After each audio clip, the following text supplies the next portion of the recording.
성령 하나님을 인격적으로 대한 사람 빌립, 이런 제목으로 하나님 말씀을 전합니다.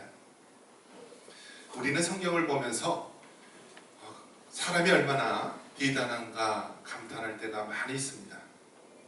온 세상이 물로 멸망당할 때 하나님께서는 구원받은 의로운 노아를 세우셨습니다. 갈 바를 알지 못하고 하나님의 언약의 말씀을 따라간 아브라함이 있었습니다. 그리고 430년간 노예로 있었던 이스라엘 백성을 출애굽시키고 시내산에서 하나님의 말씀을 받고 언약의 백성이 되도록 인도한 모세가 있었습니다. 광야에서 바알과 아세라 선지자 850명을 상대로 승리했던 위대한 선지자 엘리야가 있습니다. 이처럼 성경을 보면은 많은 위대한 믿음의 사람들이 나오게 됩니다. 구약 시대에는 성령님의 역사가 뜨문뜨문 또 소수의 사람에게 한시적으로 일어났다고 한다면, 신약 시대에 와서는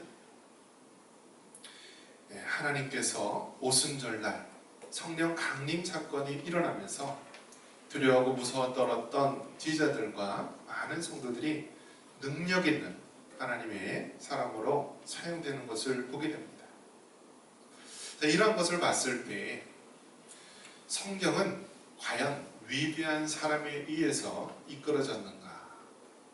우리가 자세히 들여다보면요, 그 사람이 위대한 하나님의 일꾼이 되기까지 하나님께서 역사하시고요, 성령 하나님께서 함께 되셨음을 보게 됩니다. 그들은 초반에는 대부분 자신의 생각, 또 자신의 힘, 자신의 능력을 의지하다가 번번이 실패를 경험하게 됩니다.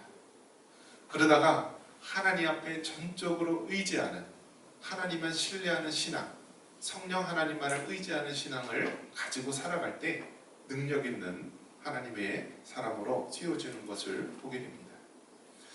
이처럼 중요한 것은 성령 하나님, 그 하나님 앞에 사로잡혀서 사용받았던 사람입니다. 이처럼 성령 하나님의 인도함을 받은 사람들은 그 성령 하나님을 인격적으로 대해왔던 사람입니다. 한번 따라해 볼까요? 성령 하나님을 인격적으로 대하자. 자, 여러분, 성령 하나님을 인격적으로 대한다라는 것이 무슨 뜻일까요? 이 말은요, 하나님을 하나님으로서 대하는 것입니다. 여러분, 하나님을 하나님으로서 대한다는 것은 지극히 당연한 것임에도 불구하고 우리는 하나님을 이용하려 들고요, 우리는 하나님을 무슨 능력이나 신비한 어떠한 것으로 우리가 생각할 때가 있습니다. 그런데 여러분, 성부 하나님도 하나님이시고요, 성자 예수님도 하나님이시고, 또 성령 하나님도 하나님이십니다. 이 삼위 하나님은 그 권위와 능력이 동일하신 삼위일체의 하나님이십니다. 그래서 여러분, 우리는 성령 하나님을 하나님으로서 인격적으로 대할 수 있는 여러분 되시기를 바랍니다. 자, 그렇다고 한다면 성령 하나님을 인격적으로 대하는 것은 하나님을 하나님으로서 대하는 것이다 라고 이야기를 했는데요, 구약에서는 그 하나님을 우리가 예배할 때 성막이라는 것을 통하여서 하나님을 예배하였습니다. 여러분, 성막, 이스라엘 백성이 광야 400여 년의 생활을 할 때요, 이동식 텐트처럼 그렇게 성막을 만들어서 하나님을 예배하고요, 가나안 땅에 정착해서는 그 이동식 성막을 성전으로 삼아서 예배를 드렸습니다. 그 성막에 그 세 가지 구성 요소가 있다면요, 성전뜰과 또 성소와 지성소가 있습니다. 한번 따라해 볼까요? 성전뜰, 성소, 지성소. 그래서 이 성막은 이 성전뜰이 있는데요, 성전뜰은 그 들어가면 번제단이 있고요, 물두멍이 있습니다. 그래서 그 번제단에서 짐승을 태우고요, 또 그 물두멍에서 손을 씻게 되죠. 또 성수에 들어가면은 그 앞에 향이 피어오르는 향단이 있고요. 그리고 우측에는 그 진설병 떡상이 있고 또 좌측에는 그 등잔대가 있습니다. 자, 그리고 마지막 그 지성소, 휘장을 지나 지성소에는 하나님의 언약궤, 증거궤가 있습니다. 그래서 그 언약, 그 지성소에는 1년에 한 번 대속죄일 때 대제사장만 한 번 들어갈 수 있는 곳입니다. 그래서 지성소는 하나님의 임재를 가리키는데 대제사장이라 할지라도 죄를 회개하지 않고 들어가면은 그 자리에서 즉사하고 마는 곳입니다. 그래서 대제사장은 항상 방울, 딸랑딸랑하는 방울 소리가 들리게 했고요. 또 만약에 죽었을 때 시신을 끌어낼 수 있도록 그 발에 끈을 맸다라고 합니다. 이처럼 성전들, 또 성서, 지성소, 이것은 하나님을 향한 예배에 있어서 성전들은 감사를 말하는 것이고요, 성소는 찬양을 말하는 것이고 지성소는 경배를 말하는 것입니다. 그래서 성막에서 하나님을 예배할 때 감사함으로 그 문에 들어가서 성전들에서 감사를 하는 거예요. 그리고 성소에서 하나님을 찬양합니다. 하나님의 행하신 일, 하나님이 우리 민족에게 우리 삶 가운데 어떻게 행하셨는지 찬양을 합니다. 그리고 지성소에서 그 하나님의 성품, 그 하나님을 경배하는 자리입니다. 그래서 여러분, 하나님을 인격적으로 대한다라고 하는 것은 하나님을 하나님으로서 대하면서 그 하나님 앞에 창조주로서 감사를 드리고, 또 우리 구속주로서 또 찬양을 드리고, 또 심판주로서 하나님 앞에 경배를 드리는 것입니다. 자, 그래서 우리가 하나님을 하나님으로서 대한다. 이것은 그 하나님 앞에 감사와 찬양과 경배를 드리는 것, 즉 창조주로서, 구속주로서, 심판주로서 우리가 감사, 찬양, 경배를 드릴 수 있기를 바랍니다. 자, 우리 앞에 써 있는 거 한번 읽어볼까요? 인격적으로 대함, 창조주로서 감사하고, 구속주로서 찬양하며, 심판주로서 경배하자. 할렐루야. 성경에 많은 위대한 사람들이 이처럼 성령 하나님을 인격적으로 대했고, 그 하나님을 늘 창조주로서 감사하고, 구속주로서 찬양하고, 또 심판주로서 경배했던 삶을 살아왔던 자입니다. 그 중에서 오늘은 이 빌립이라고 하는 사람을 소개하려고 합니다. 성경에 보면은 에베소서, 빌립보서가 있습니다. 빌립보서는 사람 이름일까요? 장소 이름일까요? 많은 분이 헷갈려 하는데 성경에 나온 빌립보서는 장소, 지명을 말하는 것입니다. 오늘 우리가 말씀드리려고 하는 이 빌립은 사람 이름인데요, 예수님의 12 사도 중에 한 명이 아니었고, 그는 누구였냐면 초대교회 7 집사 중에 한 명이었습니다. 그래서 우리는 흔히 빌립 집사라고 이야기를 합니다. 사도가 오늘날 정말 목회자나 이러한 전적인 사역을 감당하는 자라고 한다면 빌립은 평신도 사역의 본보기가 될 수 있는 그런 사람이라고 말할 수 있습니다. 여러분, 예수님께서 3년 동안의 공생의 사역에서 하신 가장 큰 일이 무엇일 것 같아요? 물론 십자가의 사역이 가장 중심이고 중요하지만요, 그 중에서 12제자를 세웠다라는 사실입니다. 그런데 12제자도 그 중에 한 명이 어떤 자였죠? 가룟 유다, 불량품이었어요. 이것은 무엇을 말하냐면 하나님이신 예수님이 그 제자를 삼는 데에도요, 그만큼 사람을 세우는 게 어렵다라는 거예요. 어느 정도 어렵냐고 한다면 12명 중에 한 명이 불량일 정도로 그렇게 힘들다라는 거예요. 자, 초대교회 7 집사를 세웁니다. 자, 사도행전 6장에 보면은 7 집사를 세우는데요. 집사를 세우는 게 어려울까요? 쉬울까요? 자, 예수님께서 제자를 세울 때 12명 중에 한 명이 불량이었어요. 그만큼 제자를 세운다는 게 어렵다는 거죠. 7 집사 중에 한 명이 니골라라고 하는 사람이 있는데요. 이 사람은 나중에 이단으로 갔다라고 보고 있습니다. 초대교회 7 집사를 세우는데도 여러분 7명 중에 한 명이 불량일 정도로 그만큼 사람을 세우는 게 어렵고 힘들다라는 거예요. 자, 이처럼 우리가 사도는 더 위대하고 또 7 집사는 그보다 조금 낮은 등급으로 생각하기 쉬운데요. 이것은 사명의 차이입니다. 사명의 차이고요. 최초의 초대교회 순교자는 누구였을 것 같습니까? 12 사도 중에 나왔을까요? 아니면 7 집사 중에 나왔을까요? 7 집사 중에 최초의 초대교회 순교자가 나오도록 하십니다. 이처럼 하나님께서는요, 우리 인간의 생각을 넘어섭니다. 우리가 보기에는 최초의 순교자는 12 제자 중에 한 사람이 나와야 되지 않을까라고 생각하는데요. 하나님은 7 집사 중에 한 명인 스데반을 최초의 초대교회 순교자로 세우게 됩니다. 여러분, 6.25 전쟁이 일어나기 전에는요, 북한은, 특히 평양은 동방의 예루살렘이라고 했습니다. 그래서 여러분, 북한이 해방이 되고 이 공산주의가 내려오면서 얼마나 기독교를 박해했는지 모릅니다. 그러면서 어떤 일들이 일어났냐면, 교회 장로님들이요, 다 목사님들은 이렇게 남쪽으로 내려보냅니다. 생명을 살리기 위해서.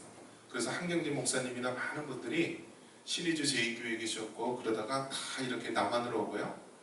그 북한에 남아있던 조만식 장로님이나 많은 분들은요, 순교를 당하셨습니다. 이러한 것을 봤을 때 하나님의 방법은 우리 인간의 능력을, 생각을 넘어섭니다.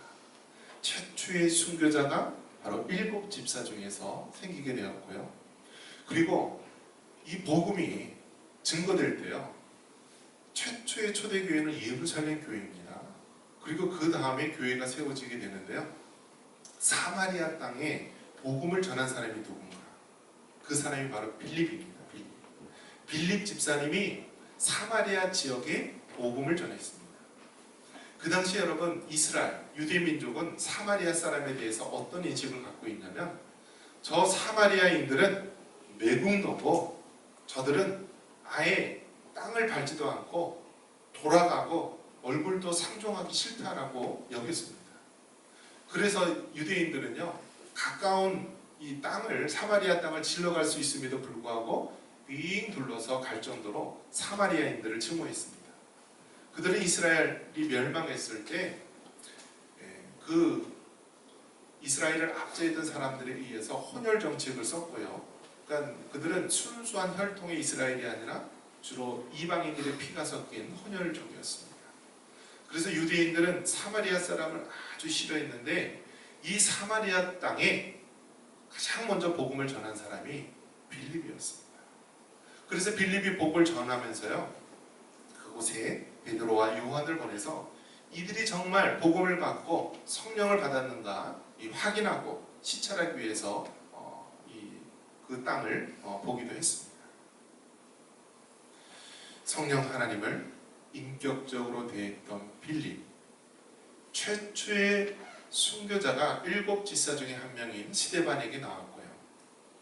그리고 그 사마리아 땅을 복음 전하는데 하나님께서는 12 사도가 아닌 바로 7 집사 중에 한 명인 빌립을 보내서 그 땅을 복음화시킵니다. 자, 그래서 사마리아 땅에 복음을 전하고 마술사 시몬, 이러한 사람도 복음을 전해서 변화시켰고요. 이처럼 사마리아 땅에 복음을 전해서 성령 하나님이 임하는 놀라운 경험을 하게 됩니다. 그리고 그 다음에 여러분 어떤 일이 있었냐면, 하나님의 방법은요, 사마리아 땅에 복음을 전했으며 더 큰, 사마리아 땅보다 더 큰 성읍에 가서 복음을 전하도록 해야 할 텐데, 성령 하나님께서는 빌립을 어떻게 했냐면 광야로 인도했다라고 말하고 있습니다. 우리 26절 한번 같이 한번 읽어볼까요? 26절 우리 같이 한번 보겠습니다. 26절 주의 사자가 빌립에게 말하여 이르되 일어나서 남쪽으로 향하여 예루살렘에서 가사로 내려가는 길까지 가라 하니 그 길은 광야라. 여러분, 사람의 머리로는요 하나님의 일하심을 우리가 예측할 수가 없습니다. 마땅히 사마리아의 복음을 전했으면 정말 사마리아보다 더 큰 많은 사람들에게 복음을 전하러 보내실 줄 알았는데 하나님께서는 광야, 즉 사막과 같은 황량한 사람이 없는 곳으로 보내게 됩니다. 그런데 하나님의 놀라운 역사는 마침 예루살렘을 들렀다가 가는 에티오피아 국고성을 맡고 있는 그 내시를 만나게 됩니다. 그래서 그 내시가 수레를 타고 지나가는데 광야로 갔던 빌립 집사가 그 내시를 만나게 되는 것입니다. 우리 성경 말씀 같이 한번 읽어보겠습니다. 우리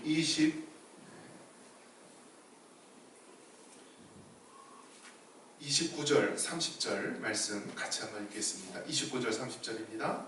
성령이 빌립더러 이르시되 이 수레로 가까이 나아가라 하시거늘 빌립이 달려가서 선지자 이사야를 읽는 것을 듣고 말하되 읽는 것을 깨닫느냐. 성령 하나님을 인격적으로 대했던 빌립 집사는요 성령 하나님께서 이야기합니다. 광야로 가라. 그래서 광야로 갔습니다. 그리고 마침 수레가 지나가는데 그 수레로 나아가라 라고 말합니다. 그러자 이 빌립 집사의 행동이 어떻습니까? 여러분 같으면 어떻게 했을까요? 성령 하나님께서 광야로 가라. 그리고 마침 수레가 지나가는데 그 수레인대로 나아가라 했을 때요 빌립의 태도는 어땠냐면 마지못해 순종하는 것도 아니고요 그냥 터벅터벅 걸어가는 것도 아니고 오늘 성경 말씀을 보니까 달려갔다라고 말합니다. 달려갔다. 빌립이 달려가서라고 말합니다. 이것은 무엇을 얘기하냐면 바로 즉시 순종을 말합니다. 한번 따라해봅니다. 즉시 순종. 여러분, 우리가 하나님을 인격적으로, 성령님을 인격적으로 대한다는 것은 무엇입니까? 그 성령 하나님의 말씀에 즉각적으로 순종하는 것입니다.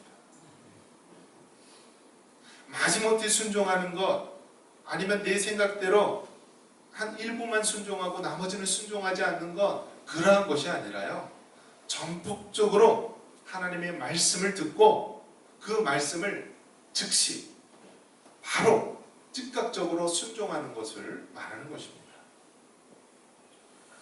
우리가 믿음 생활을 하다 보면은 제일 방해되는 것이 무엇입니까? 내 생각과 내 경험과 내 판단이 늘 하나님의 일을 방해할 때가 많이 있습니다. 하지만 성령 하나님을 인격적으로 대하는 사람은 내 생각, 내 경험 이런 것은 아무것도 아닙니다. 하나님께서 가라고 하면 가는 것이고요. 또 말하라고 하면 말하고 즉각적으로 순종하는 자를 말하는 것입니다. 빌립 집사는 성령 하나님의 말씀을 듣고 달려갔다라고 했습니다. 달려갔다. 여러분도 믿음의 발걸음으로 달려가시기를 바랍니다. 사무엘상 15장 20절에는 하나님 말씀에 순종하는 것처럼 보였지만 온전한 순종을 못하고 즉각적인 순종을 못한 사람이 나옵니다. 그 사람은 바로 사울왕, 이스라엘의 초대왕이었던 사울왕이었습니다. 그가 어떠한 변명을 하고 있습니까? 사무엘상 15장 20절 우리 같이 볼까요? 사울이 사무엘에게 이르되 나는 실로 여호와의 목소리를 청종하여 여호와께서 보내신 길로 가서 아말렉 왕 아각을 끌어왔고 아말렉 사람들을 진멸하였어요. 여러분, 하나님께서 아말렉 족속을 진멸하라고 말하였습니다. 그 당시 아말렉은 우상을 섬기고 이스라엘이 출애굽했을 때 뒤에 처진 아낙네들과 힘없는 자들을 쳐서 괴롭혔던 그러한 민족입니다. 그 아말렉 족속을 하나님께서는 엄중하게 심판하시는데요, 모든 사람들, 어른과 아이서부터 하다못해 동물까지도 진멸하라고 명하셨습니다. 이것은 하나님께서 세상 문화에 대한 아주 완고한 심판을 말하는 것입니다. 그런데 이 사울왕은요, 하나님의 말씀을 온전히 순종하지 않고요, 일부분만 순종을 하게 됩니다. 다 진멸하라고 했는데 백성들은 다 진멸하였지만 아각 왕은 살려둡니다. 그리고 모든 짐승을 다 멸해야 되는데 그 중에 살찐 짐승은 남겨두고 나머지를 다 멸하게 됩니다. 여러분, 온전한 순종은 하나님 말씀 있는 그대로 다 따르는 것입니다. 그리고 사울왕이 변명하기를 뭐라고 변명했습니까? 하나님 말씀대로 다 청종을 했는데 내가 아각 왕은 살려뒀고 살찐 짐승은 살려둬서 나중에 하나님께 드리려고 했습니다라는 변명을 합니다. 여러분, 온전한 순종은 하나님 말씀 있는 그대로 따르는 것임을 믿으시기 바랍니다. 그리고 그 하나님의 말씀을 지체하지 말고 즉각적으로 순종하시기를 바랍니다. 다음으로 성령 하나님을 인격적으로 대한 사람은 어떤 것입니까? 보니까 입을 열어서 복음을 전했다라고 말합니다. 우리 이 35절 말씀 같이 한번 읽어보겠습니다. 35절입니다. 빌립이 입을 열어 이 글에서 시작하여 예수를 가르쳐 복음을 전하니. 아멘. 여러분, 성령 하나님께서는 우리에게 말씀하실 때 우리는 즉각적으로 순종을 해야 합니다. 그리고 하나님께서는 우리의 입을 열어서 복음을 전하기를 원하십니다. 한번 따라해 봅니다. 입을 열어서 복음을 전하자. 여러분, 생각해 보십시오. 성령 하나님께서는 사람이 아무도 없는 광야로 가라고 하셨습니다. 그 말씀에 순종을 했습니다. 마침 한 수레가 지나갑니다. 성령 하나님께서 가라고 하십니다. 갔습니다. 그런데 그곳에 마침 에디오피아의 모든 국고성을 맡은 니시가 있었습니다. 그가 마침 그곳에서 이사야의 말씀을 읽는데 그 말씀을 깨닫지를 못했던 것입니다. 그러면서 그 니시에게 성령 하나님께서는 성경 말씀을 풀어서 복음을 전할 수 있도록 한 것입니다. 어떤 분들이 이야기합니다. 전도는 너무나 힘들어서 하기 힘듭니다. 생판 모르는 사람에게 예수님 믿으라고 하기가 너무나 부끄럽습니다 라고 하는데요, 여러분, 우리가 그 복음 전할 기회가 있는데 우리가 복음을 전하지 않아서 그 영혼이 지옥에 간다면 하나님께서는 그 핏값을 누구에게 찾는다고요? 복음을 전하지 않은 우리에게 찾는 것입니다.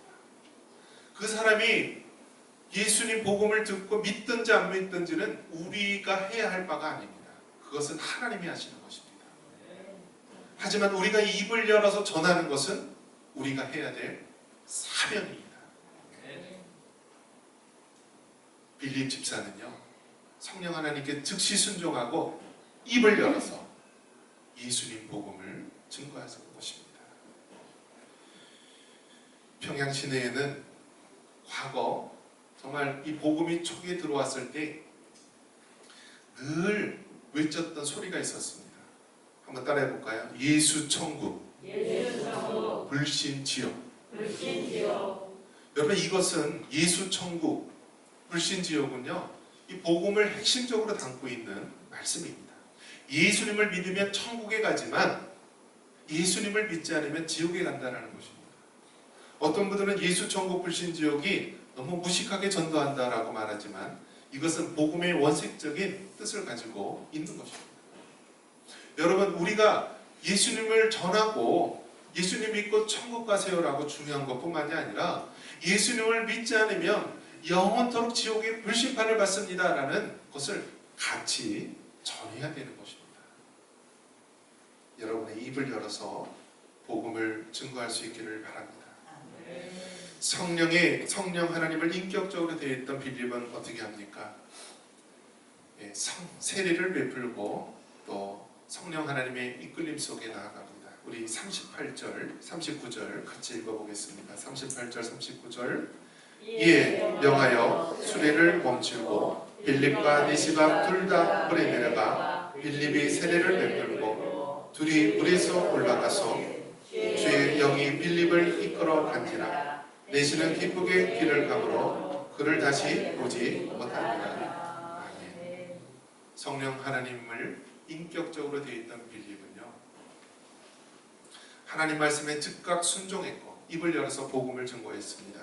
그리고 그 자리에서 안주하지 않고 성령 하나님이 새롭게 인도하시는 곳으로 나아갔습니다.